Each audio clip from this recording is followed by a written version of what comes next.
Bonjour, ici Patrick Pierrat, éditeur d'InfoBref. Voici l'essentiel des nouvelles en ce mardi 19 mai. On devrait connaître aujourd'hui, avec quelques semaines d'avance, la première grosse chaleur de l'été. En effet, le thermomètre pourrait avoisiner 30 degrés dans le sud du Québec et la température ressentie pourrait atteindre 35 degrés. Les températures prévues pour la journée sont supérieures aux normales saisonnières. Elles devraient baisser dès demain pour se situer pour le reste de la semaine autour de ou sous 20 degrés Celsius. Christine Fréchette a rencontré le président français. La première ministre a été reçue à Paris par Emmanuel Macron. Fréchette a affirmé que le Québec est pour la France un allié fiable et qu'il a l'expertise nécessaire pour développer des partenariats bénéfiques avec les industries françaises. Macron a dit que le Québec et la France sont unis par bien plus qu'une langue, en citant des ambitions économiques fortes. Il a indiqué que les deux gouvernements souhaitent approfondir leur coopération en intelligence artificielle, technologie quantique, aéronautique, transport et minéraux critiques. Fréchette a par ailleurs tenu une table ronde sur les minéraux critiques avec des représentants du gouvernement français et d'entreprises françaises. Le gouvernement fédéral a ouvert la porte à un nouvel oléoduc. Le gouvernement Carney s'est engagé à évaluer un éventuel projet d'oléoduc de l'Alberta vers l'ouest en vue d'une possible désignation comme projet d'intérêt national. Ottawa réitère que son appui à un tel projet serait conditionnel à la mise en œuvre d'un projet parallèle de captage et stockage du carbone provenant de l'exploitation des sables bitumineux. De son côté, le gouvernement albertain espère que la construction d'un oléoduc pourrait commencer dès 2027. Les deux gouvernements ont conclu en effet une entente. Elle prévoit que le prix industriel du carbone augmentera d'ici 2040 jusqu'à 140 $ la tonne. Ce prix est moins élevé que celui que prévoyait le gouvernement Trudeau lorsqu'il a établi le système de tarification du carbone.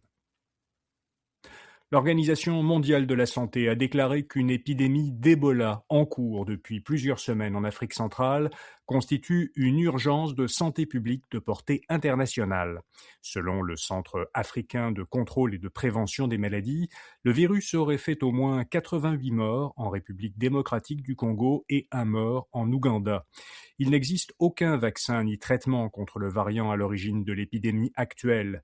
Le virus Ebola se transmet par contact direct avec les fluides corporels d'une personne malade. Selon l'OMS, le virus tue en moyenne la moitié des personnes qui sont infectées. Selon Statistique Canada, plus de 21 500 véhicules électriques neufs ont été vendus en mars au Canada. C'est le nombre de véhicules électriques vendus en un mois le plus élevé depuis décembre 2024. Les véhicules électriques représentaient en mars un peu plus de 12% de l'ensemble des véhicules neufs vendus au pays.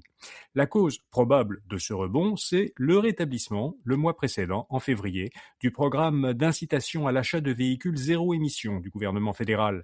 Ce programme avait été suspendu en janvier 2025 parce que les fonds prévus étaient alors épuisés. Le port de Montréal a nommé un nouveau PDG. Il s'agit de Paul Bird, qui était jusqu'en mars vice-président exécutif au développement commercial et à l'exploitation. Il avait ensuite quitté le port de Montréal pour rejoindre Alto, la société d'État qui gère le projet de train à grande vitesse entre Québec et Toronto.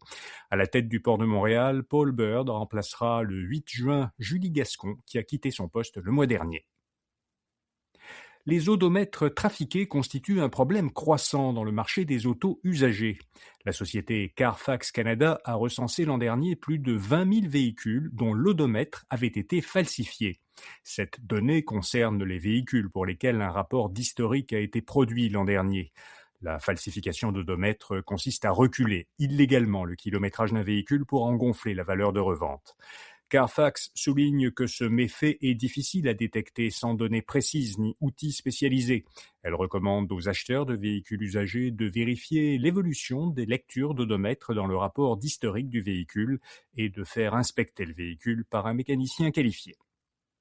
Comme chaque lundi, InfoBref vous fait découvrir une jeune entreprise québécoise innovante. Cette semaine, on vous parle de la jeune pousse montréalaise Beta Labs. Elle a conçu un logiciel pour permettre aux organisateurs d'événements d'aider leurs commanditaires et leurs exposants à mieux cibler à l'avance les meilleures opportunités pour eux, pour leur permettre de bien se préparer à un événement et d'en tirer le meilleur profit. Pour en savoir plus sur cette technologie, lisez le portrait de Beta Labs à infobref.com ou en suivant le lien dans les notes de cet épisode. Voilà, vous savez l'essentiel. Bonne journée et à demain matin.